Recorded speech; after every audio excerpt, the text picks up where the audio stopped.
That's kind of what you get when you want to like while out in your 70s and date a 20-year-old. But it really is unfortunate because we're being robbed of like behind the scenes and like candid moments of like one of the greatest coaches in the NFL, if not like coaches ever.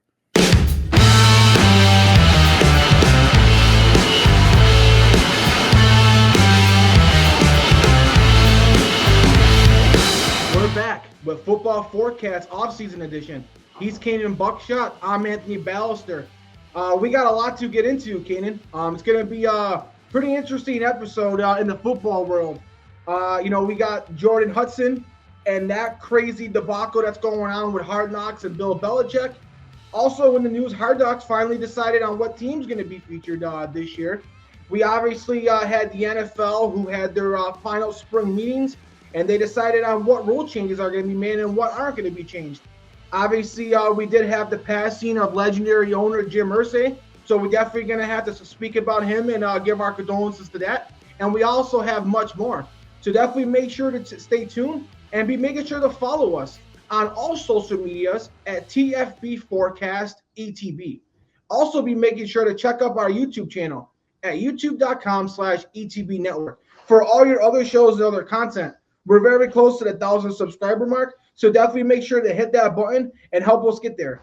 Definitely make sure to check out our ETB Substack at etbnetwork.substack.com. We got a lot of interesting changes coming to that, so definitely stay tuned. And we got shows for all kinds of sports. We also got some sports betting advice as well. So if you're interested in that, definitely make sure to check out our Substack and listen to the football forecast however you maybe listen to us. Whether that's listen to us on the go on your AirPods or listen to us at home. Check us out however you listen and do your podcast.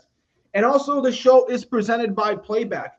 There will be more in the show about Playback, so definitely stay tuned. How are you doing, Kaynen? Yeah, I'm doing good, Anthony. Been out fishing and stuff. How about you?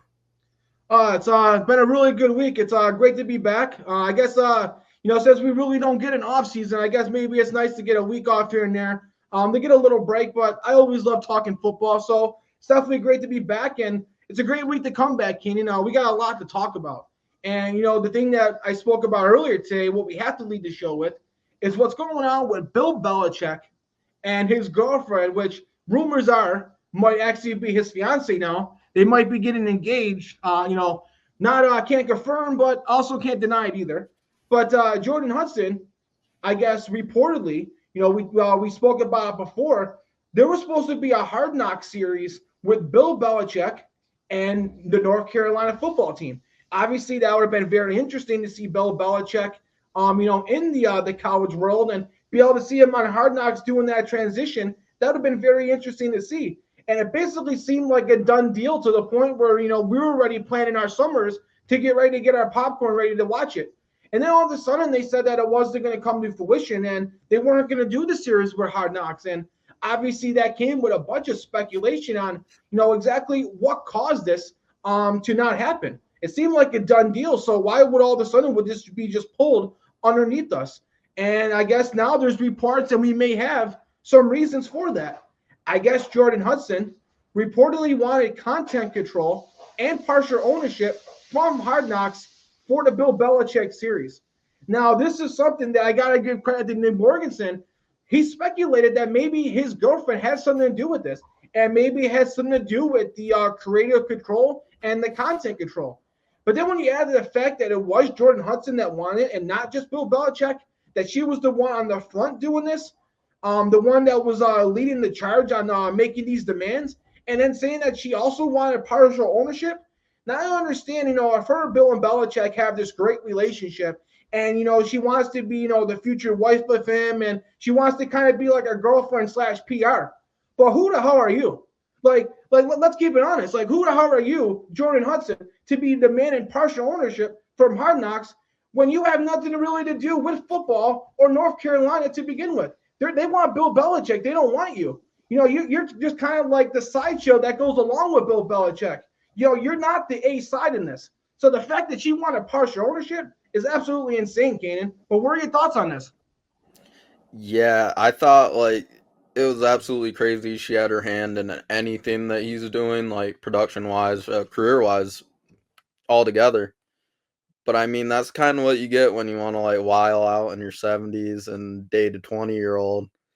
But it really is unfortunate because we're being robbed of like behind the scenes and like candid moments of like one of the greatest coaches in the NFL, if not like coaches ever. So that's like that sucks. But I, I haven't kept up much with their drama, but this isn't the first time she's like ruined something for him. Like there's an interview or something, so I don't know. I'm kind of sick of her.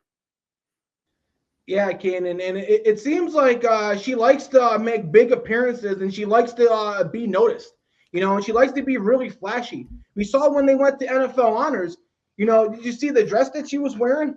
I mean, a lot of the other NFL significant others were kind of dressing more classy, not showing, too much skin. And she showed up there like it was an AVN Awards or something like that. It was absolutely insane. She did not dress appropriately for the NFL honors. And then you look at how she's dressing on the football field with Bill Belichick. Bill Belichick's on the football field trying to coach up these 18 to 20-year-old, 1-year-old kids. And she's walking around in these big high boots and these big jackets with her hair all done up nice. Like, what are you there for? Like, I don't understand it. And then, you look at this and how she wanted partial ownership. It's like, what did she think? She was going to be the main thing on the show and she wanted to be paid for her appearances? It's like it's absolutely insane, Kaynen. I don't know what's going to be, the future outlook on this. I don't know where we're heading. With the rumors now of them potentially being engaged, that's just obviously going to make this 10 times worse. Because now if she actually becomes a full-on wife, she has a say in everything that he does now. Now there's no, Bill Belichick changes his mind or saying like, hey, stay out of this. No, once she becomes married, she's 50-50 on everything. And I understand Belichick being, older, obviously, a lot of men in their 70s or at any age, for that matter, if they're single, obviously they're going to be attracted to good-looking 20-year-old women. And then when you look at a guy in his 70s who, under normal circumstances, if he was just a normal smo, wouldn't be getting a girl like that. Obviously, he's probably going to want to do what he can to make her happy and keep him in his life. But, for a guy who's been in the NFL since the 1970s, who's had such a great reputation, and for a guy who took no bull crap from any player and told them what it was, what they had to do, and, you couldn't speak back to him, you couldn't give your opinion, you had to do what Bill Belichick told you to do, and if not, you were gone.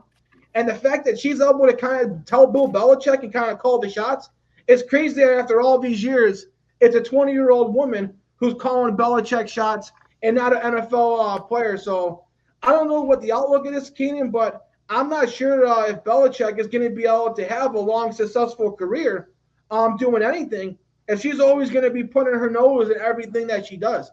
I mean, even during that interview, that awkward interview they did, she was constantly interrupting them and trying to take over the interview, even about football questions that she has no point of interrupting.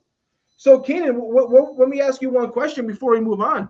I mean, what do you think the future of this? Do you think at some point she's going to end up hurting or tarnishing Bill Belichick's reputation? Oh, geez. I mean, I really hope not, but I can kind of picture like us having Belichick on the podcast. We're paying him like $200 because she took all his money or something. But I hope that's not the case. But like you said, I don't see anything good coming out of this, and I don't think it'll tarnish his reputation. But I think it'll definitely hinder like everything he had in store for like UNC and all that for sure. Because I don't know how he's gonna escape like I don't know her shadow. I guess like she's always her name's always gonna come up when you talk about him. If he has a bad game, probably gonna blame her or bring her up. So like yeah, I don't think anything good is gonna come out of that. Yeah, I absolutely agree, Keenan. And for a guy who had such a good reputation, it does seem like he's going to squander it and throw it all away for, I guess, one good last hurrah with a young, pretty woman. And, she does say, as much as she wants to say it's real love, I mean, we'll never know. I mean, we're not in their circles. But she consistently says that it's real love and that she's with him for the right reasons, that she'd be with him if he wasn't this big, 8-time Super Bowl champion. But I think we all know that that's absolutely false. And, if Belichick ends up marrying her and she does end up taking all his money, then Belichick's going to look like a real dummy. For definitely a guy who, would be shitting on players if they were to do the same thing. But we shall see. And, speaking of Hard Knocks did decide what team's going to be on it. And it happened to be the team that I represent and the team that I live with, the Buffalo Bills. And this is absolutely exciting, Kaynen, because, I'm not sure if you knew this, but before Hard Knocks had a rule to where, if you were a team that either had a first-year head coach or if you were a team that made the playoffs recently, you were able to opt out and say no to being on Hard Knocks. So what would happen is a lot of the good teams like the Buffalo Bills and Kansas City Chiefs and so on and so forth were saying no. They were like, we're a playoff team. We don't want to be bothered with Hard Knocks. So you would always get these teams who, were kind of popular, but the teams that really weren't, good teams that weren't playoff caliber teams. Obviously, we got to see the Detroit Lions, but when the Lions were on Hard Knocks, it was kind of when they were still in their rebuild. So we don't get these great teams. Well, Hard Knocks, the NFL got rid of that rule. So now only teams that have first-year head coaches could say no. So now teams like the Buffalo Bills and the Kansas City Chiefs cannot opt out. So now we're going to get these tremendous Hard Knocks. We're going to be seeing Super Bowl caliber, Super Bowl competing teams and see how they prepare and see how they go through training camp. And, for me to get to see the Buffalo Bills and obviously being in Buffalo, living in Buffalo my whole life, I know this team, really, really well. But obviously, I'm not in the locker room, so I don't know this team, like and what goes on inside. And the Buffalo Bills so far with McDermott and Bean have kind of been a private team that keeps everything in house. So honestly, Ken, it's going to be really cool to see how they run their operations and to see how everything goes in the day-to-day stuff for the Buffalo Bills and to see Josh Allen and see his motivation and his want to win the Super Bowl and how he leads this team and just to see where this team mindset is after coming off those devastating playoff losses. But what are your thoughts, Kenny, on the Bills being on Hard Knocks? Yeah, I thought that was cool that they volunteered. I think it's going to be a very interesting season with everything surrounding the team, not to mention like everything surrounding Josh Allen. He's got a lot of stuff going on and this and that. So that's going to be really cool. Like, not just a football aspect, but, like Josh Allen, I feel like he's a celebrity in his own right. And, yeah, I think this is awesome because this is a team like you, Anthony, and all the folks at school kind of had me rooting for. So I'm super pumped. They had a crazy playoff run, even though they didn't win. I'm looking forward what like maybe they do different in the off season. We get a little sneak peek at that, and I think it's going to be really cool. Yeah, now that they added Joey Bosa, we get to see what he's going to be like. We get to see what the young rookies like Maxwell Harrison's also going to be like. And we also maybe get to see some inside info on what's going on with the James Cook negotiations. Now, if James Cook decides to continue this holdout, this might be something that will probably be the head storyline for Hard Knocks. Other than the fact that they're trying to, get past the Kansas City Chiefs and win the Super Bowl. So, and to see the reigning MVP and, in my opinion, the best player on planet Earth, Josh Allen, and to see how he prepares and gets ready for an NFL season, I can't wait to see these guys and to see the new defensive linemen and defense that they added in and to see these guys compete.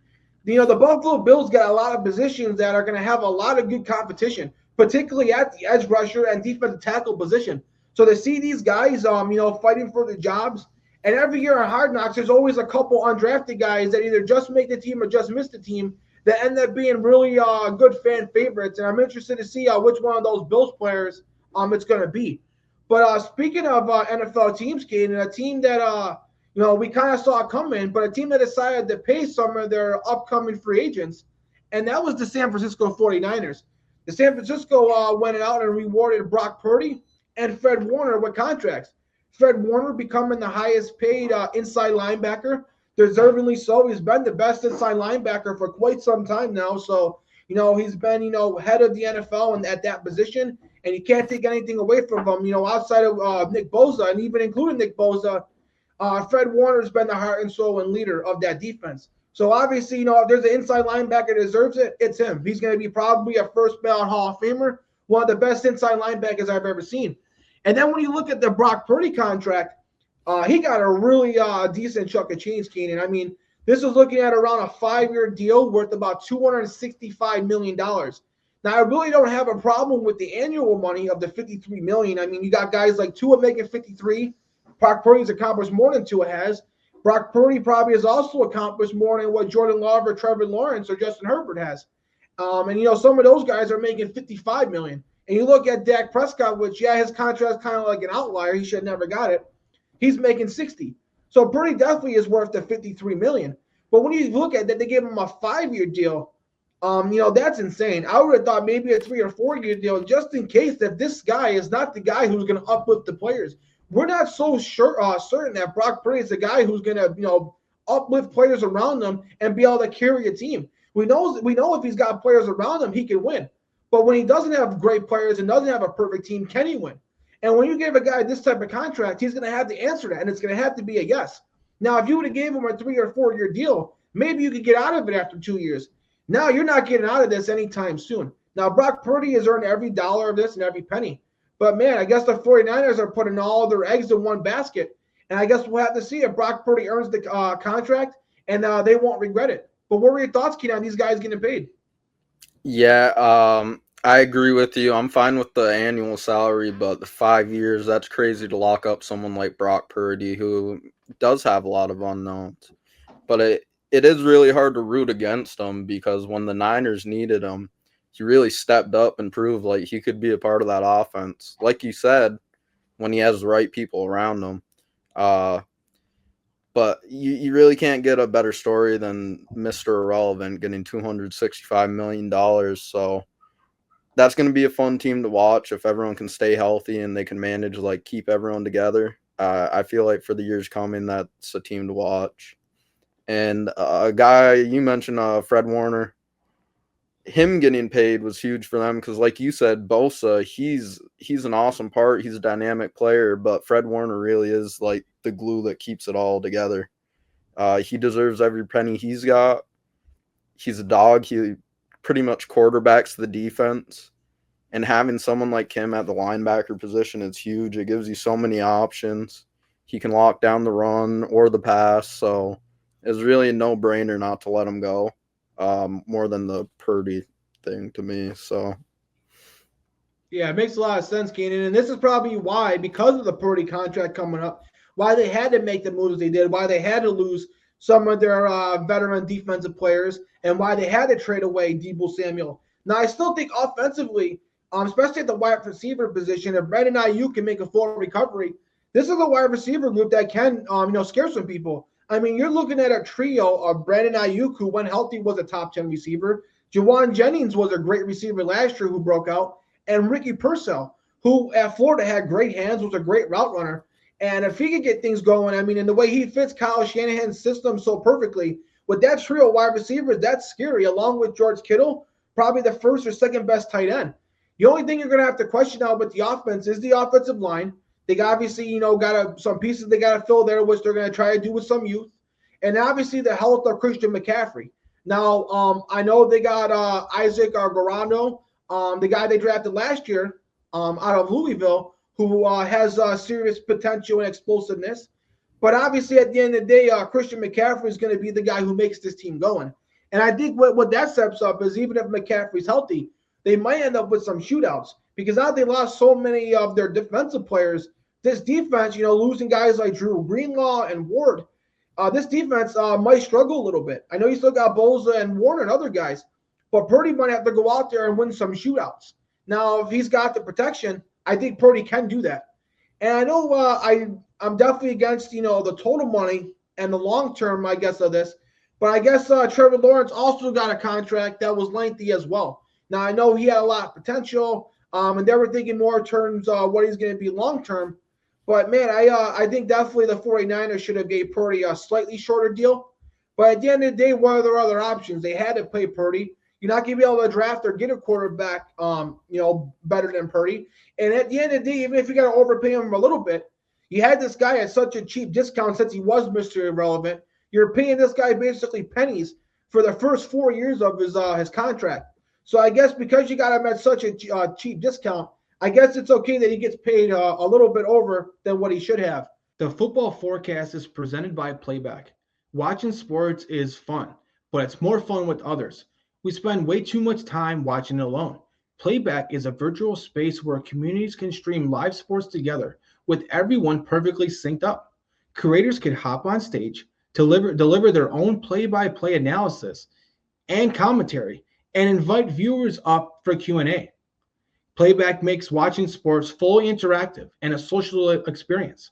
From playing fantasy sports, from repping your favorite players and teams, and watching with the commentators and communities you care about. Win or lose, sports are best enjoyed together. Join our community by going to playback.tv/ETB network to find out more, including our live stream schedule. Now back to the show. But Kaynen, we had the spring meetings, and the NFL finally finalized on what are going to be some of the rule changes. And one change that wasn't made was the tush push. The NFL decided very closely to keep the tush push. What are your thoughts about this, Kaynen? Yeah, I hated that this was even up for discussion because the tush push is one of the last plays of like that looks like old school football. So I'm really happy it's staying.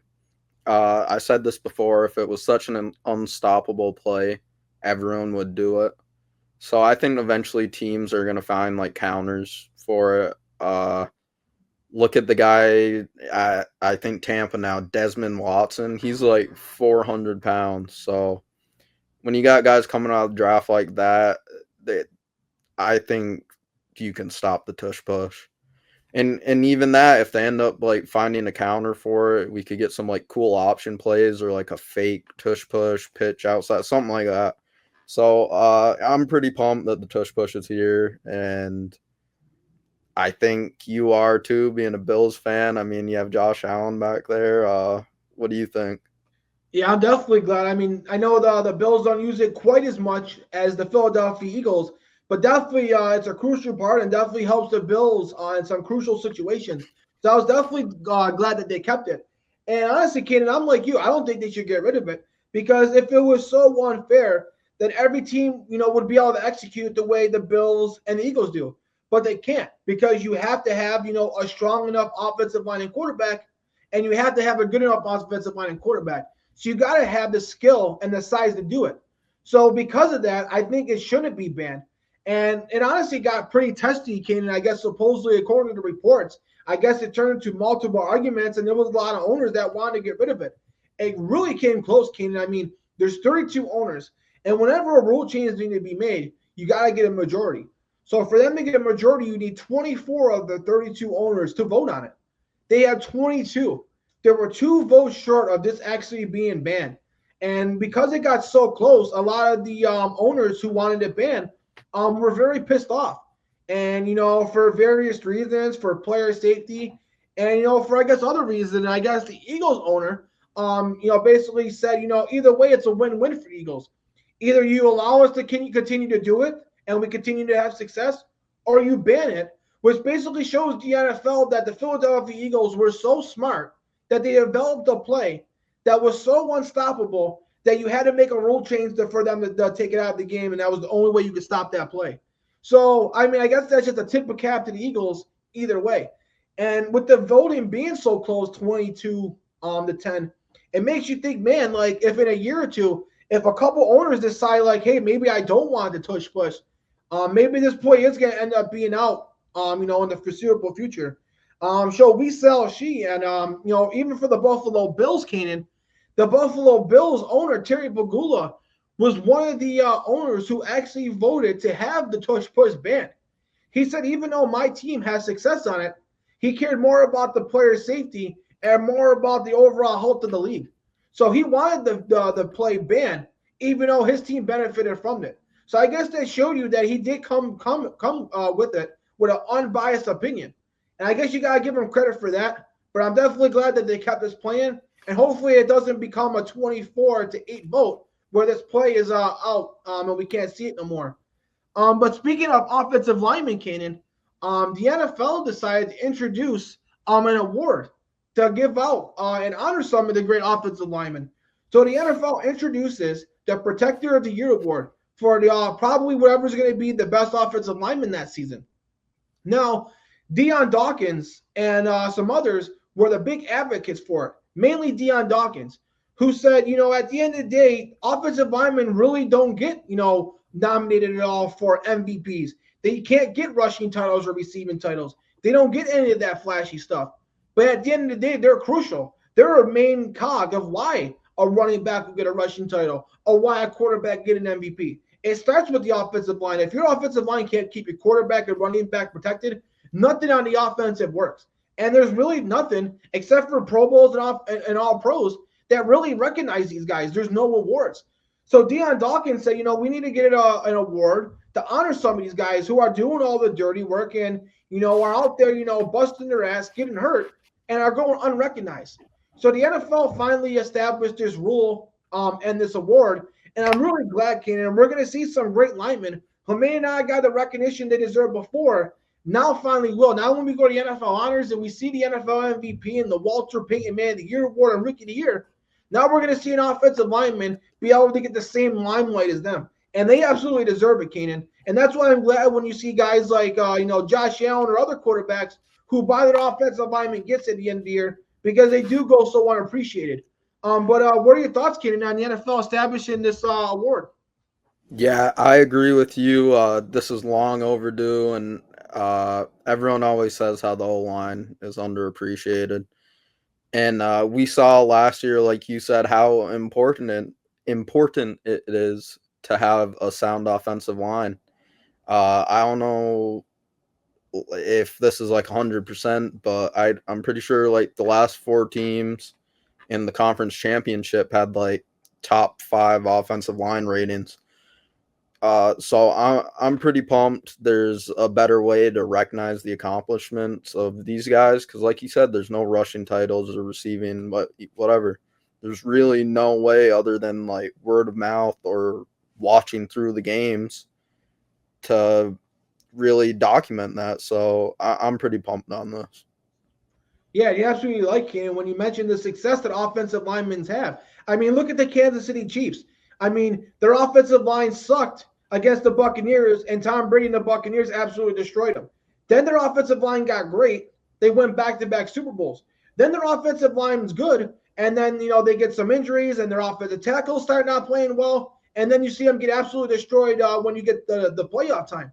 So you get to show, when the Kansas City Chiefs offensive line's good versus when it's not. It's literally the difference of them winning the Super Bowl or absolutely getting blown out in the Super Bowl. And then the Buffalo Bills on the same end, before Spencer Brown broke out and before, they had the great offensive line, Josh Allen was throwing more interceptions and, he was having the forced passes. And, we saw, that happen a lot, against the Cincinnati Bengals in that one playoff run where they got knocked out.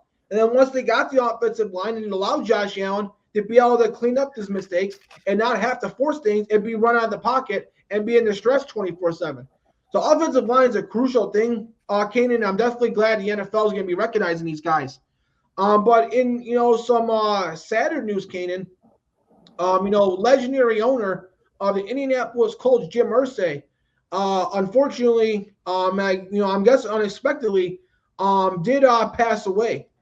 So we definitely got to mention him in our condolences. I know he was the guy who was definitely controversial.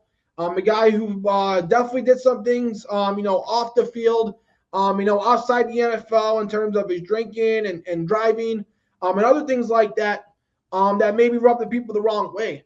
But at the end of the day, this was a guy who took on, the Indianapolis Colts at kind of a young age, and kind of gave the Indianapolis Colts the best years they've ever had. When he went there, and became the full-time owner in the 90s.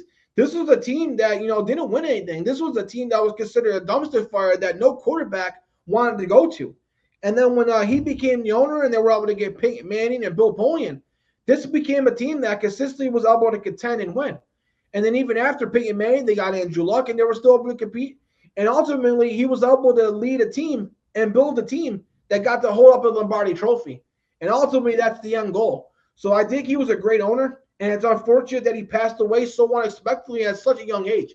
I know he's in his 60s. A lot of the young kids may say 60s is old. But in terms of passing away, it's very young. That's a very young life. He definitely still had many years to live. So it's definitely unfortunate. And it goes to show you, King, you can't take life for granted. This is a guy who had all the money in the world and had access to anything to keep his life going. And even a guy like him who had all the money in the world and had everything to him, even a guy like him unexpectedly passed away. So it just goes to show you, Keenan, that we have to be thankful for every day that we get. And you never know when's going to be your last day. So we got to love everybody that we can, and we got to treat every day like it is our last day. But what are your thoughts, Keenan, on him passing away? Yeah, this was super sad to hear. Like you said, he had a lot of controversy, but he did a lot of good too. He was the youngest GM in the league at 24 years old. I think he was 37 when he took over ownership, and he was the owner for over 20 years. So, like you said, he was part of a lot of like history within the franchise, and not only that, the league. So, rest in peace to Jim. It's sad news. Yeah, it's definitely sad news, Keenan. And I wonder if he's going to have a family member, if it's going to get passed down. I know typically when an owner passes, it does usually get passed down to family, or if it goes up for sale, if they can't afford the inheritance tax, or they don't want to pay the inheritance tax, or if they just don't want it. This seems like it probably will stay in the family. I think his dad was the owner before him, so I think this is the typical thing that's going to happen with the Indianapolis Colts. They probably should put his name on the Wall of Fame. I think that the Colts do have a Wall of Fame. Most teams do, and if they do, Jim Irsay, I think, definitely deserves that. So my condolences and my prayers go out to him and his family. He definitely lived a great life, and he definitely accomplished a lot of great things and a lot of things that we could only aspire to do.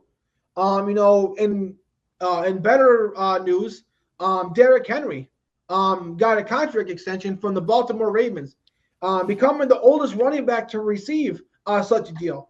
I mean, Keenan, we're talking about a running back who's 31 years old getting a 2-year extension for $15 million a year. But, I mean, Keenan, Derrick Henry's now your normal 31 years old, 31-year-old. I mean, if you've seen this guy with his shirt off working out in the gym, this guy spends a lot of money on his body, and he's in tremendous shape. And with him being so big and strong, I know he's had a lot of carries in his career, but I feel like most of the time he's hurting the people trying to tackle him and not the other way around. So he's not the typical guy who you see at 31 years old with all those carries and wear and tear. He's usually laying down the pain and not taking the pain. But what are your thoughts, Kaynen, on him getting an extension? Yeah, I'm a huge fan of Derrick Henry and the way he plays. So to see him become the highest paid over 30, that's just huge. And he was like an awesome pickup for the Ravens. They didn't win either, but that was a great playoff push, and I think that's thanks in part to Henry. When you have a backfield with him and Lamar Jackson in it, it's almost impossible to figure out what they're going to do with the ball. So even though he's getting up there in age, I really don't see his worth or like importance going down any for a while. Like you said, with his frame and just how big he is and how he runs through people, he might be like one of the exceptions at running back where he could play like 36 or something and still have like pretty good use out of him. Yeah, I definitely see that for him, Keenan. I mean, I'm not sure, how long he wants to play. I know some players, even if they still got it, they want to prolong their life and not take the wear and tear. So I think it's going to probably come down to how he feels. He didn't say what he decides to do, if this would be his final contract or not. It probably will come down to if he gets a Super Bowl. I feel like if he wins a Super Bowl, maybe he'll play out this contract. We'll see 2 to 3 more years out of Derrick Henry, and then he retires at 34. But even if he does retire after this contract, I mean, most running backs retire at 30 years old. For him to be able to play to 34, 35, that's going to absolutely be insane. And he's a freak of nature, and he's definitely a guy like we see like Frank Gore, to where he's going to be able to push the limits and be able to play a lot longer than most running backs. I feel like because of that, maybe instead of him being like 31 years old, he's more like a 26, 27-year-old. And like you said, with the addition that the Ravens have made with him, he's made Lamar Jackson much better, and has really made this team scary. And I know as much as I want my Buffalo Bills to win a Super Bowl, I feel like the combination of Derrick Henry and Lamar Jackson, I feel like it's also inevitable for them to get a Super Bowl too, because those two guys are just completely unstoppable. And unless if you have a game like they did against the Bills, where just everything goes wrong in terms of turnovers and drops, it's gonna be really hard for a team to knock this team off over the next 2 years. But speaking on a player who is not going to be able to play any longer, Derrick Carr. Derrick Carr unfortunately had to retire. Definitely very sad news. A guy who gave his heart and soul to the game, man, played for a lot of bad organizations. But what are your thoughts about Derrick Carr having to retire, Kaynen? Yeah, like you said, he gave it his all. I saw a funny tweet. It said he's either the worst good quarterback ever or the best bad quarterback we've ever seen. And I think that's in part to what you said, the organizations he played for and like what time he ended up on them. Because he really wasn't like a nobody. He could win a game here and there, but then like he was just so inconsistent at sometimes it seemed. And yeah, but it's like one of those things where he was part of an era of quarterbacks that we're losing now, and we're kind of seeing like the new guys come in. So kind of making me feel old. What about you? Yeah, definitely feeling old when you're seeing all these guys, from our generation. We got Aaron Rodgers still hanging around, but not too many of our quarterbacks from our generation, Keenan, are still hanging around there. But yeah, it's sad, for a guy who still wanted to keep playing. And I guess he wanted to come back, but ultimately, I guess he tried to practice and his arm just wasn't there.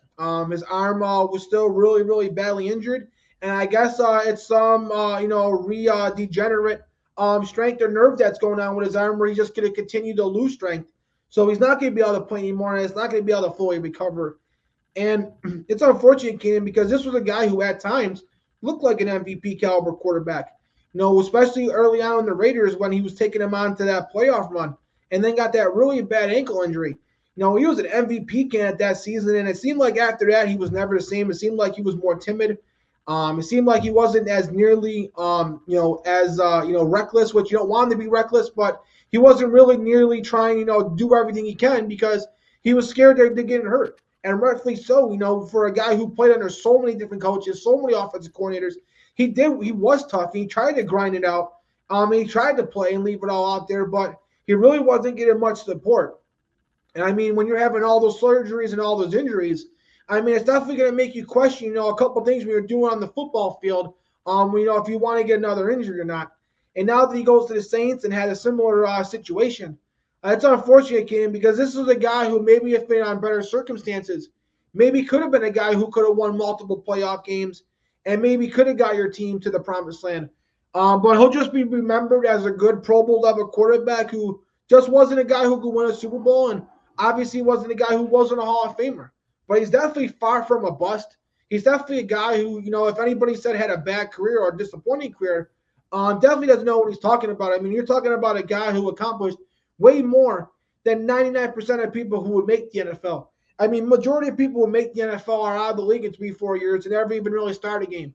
So the fact that you could be a starter and an MVP caliber at some point in your career, under all that, turmoil around you, I give Derrick Carr a lot of credit, and I think he's far from a bust.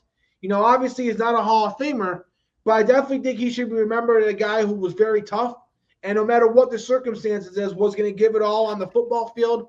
And it was a guy who, was a multiple-time Pro Bowler and was a great quarterback and a great leader and a human being.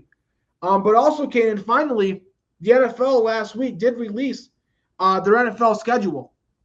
Now, obviously, you always know what teams are going to be playing, but you never know exactly when you're going to be playing these teams. So we finally got to see who the season opener is and how some of these, schedules are going to set up. When are you going to get the home games? When do you get the road games? How many road games are you playing in a row, and et cetera, et cetera. So the time of these games matter. Obviously, whether if it's a primetime game or a 1 o'clock game, that obviously factors in as well. Well, we finally got to see, Kaynen, who the season opener is. It's going to be the Philadelphia Eagles and the Dallas Cowboys. Now, the defending champs always get the season opener, so that's why the Philadelphia Eagles, rightfully so, will be able to open up the regular season on that great Thursday night in September.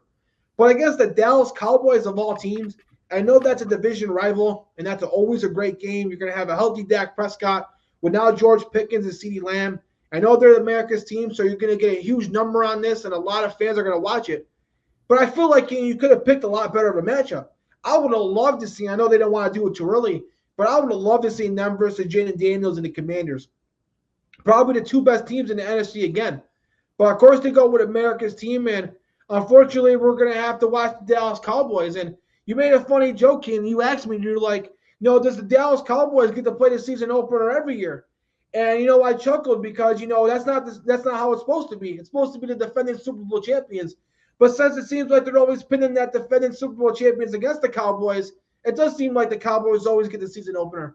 But what are your thoughts, Kaynen, on some of the games and, the Cowboys getting the Eagles in the season opener?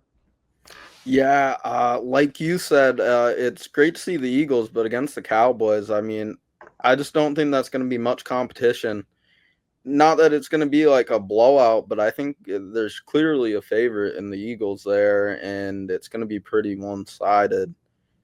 I like the idea of them versus Washington for the opener. I mean, rivals, that'd be awesome. That'd be a crazy game. Big shootout, Jaden Daniels and Jalen Hurts. I like that a lot, and yeah, it is exciting every time the schedule's released because, I mean, the time's coming, but it's just nice to see it down on paper. Yeah, and I agree with you, Ken. I think, unfortunately, you do want to get a close game. You want to get a nail biter in the season opener, the open up the season. It gets you really excited. You don't want to see a blowout. Now, I know majority of division games are close, and you can't have record when you factor in division games because they know these teams better than anybody else. So we should get a close game, but there is that possibility that this could just be an absolute blowout, especially on banner night with how pumped up the Eagles players are going to be. They might just absolutely walk through, the Dallas Cowboys, and we might not get an entertaining game. Some other things to note on the schedule is I think, the Buffalo Bills schedule sets up pretty nice for them. A lot of their toughest games are at home. So, then they get the easier games on the road. And I think that kind of cancels out, a lot of the harder games against the Bengals and against the Ravens and against the Kansas City Chiefs. Also, the timing of these games set up pretty well, too. Before the Kansas City Chiefs, you get a bye and then the Carolina Panthers. So, that's not too bad. I know the Carolina Panthers will be better, and you can't disrespect any NFL team. But I think it definitely sets up pretty nice, and it definitely allows the Buffalo Bills to, to get an inside chance at getting the number 1 seed. Now, I know they do open up with the Baltimore Ravens, and my prediction is, Kaynen, I know the Ravens are going to be pissed off that they lost in the playoffs last year to the Bills in such a close game. And typically, the Bills and the Ravens are the opposite of the Bills and the Chiefs. The Bills always lose to the Ravens in the regular season, and then they beat Lamar and the Ravens in the postseason. And then with the Chiefs, it's the opposite. So I think now this being a regular season game and now them having the whole offseason to be pissed off at the Bills ending their season, I think the Ravens beat the Bills. And then I think the Bills, after getting punched in the mouth, get rejuvenated. And I think they go on, a huge winning streak and potentially all the way to the number 1 seed. But we shall see, Kaynen. And one final note, I think the 49ers, while I stated earlier, they did have some defensive player losses, and we shall see the health of Christian McCaffrey and Ayuk. The schedule sets up pretty nice. They do have one of the easier schedules in the league, so they should honestly make it to the playoffs, given their strength of schedule. But that's going to do it for us on this episode, Kaynen. Starting next week, we're going to be doing, our off-season breakdowns. We're going to go team by team, and we're going to say exactly what they did, who they brought in, who they lost, and what our overall thoughts, and go really in depth with all 32 teams. We're going to go probably division by division, and that's going to lead us all the way up to preseason at the end of July. So I definitely can't wait. So definitely be making sure to follow us on all social medias at TFB Forecast ETV. Definitely be making sure to watch and subscribe to our YouTube channel at youtube.com/EPT Network. We're very close to 1,000 subscribers, so definitely check us out and help us get there. Make sure to check out our Substack at etbnetwork.substack.com. Also, be making sure to listen to the Football Forecast however you listen to us, whether you listen to us on the go or you listen to us at home. And the show is presented by Playback. We will catch you guys next week.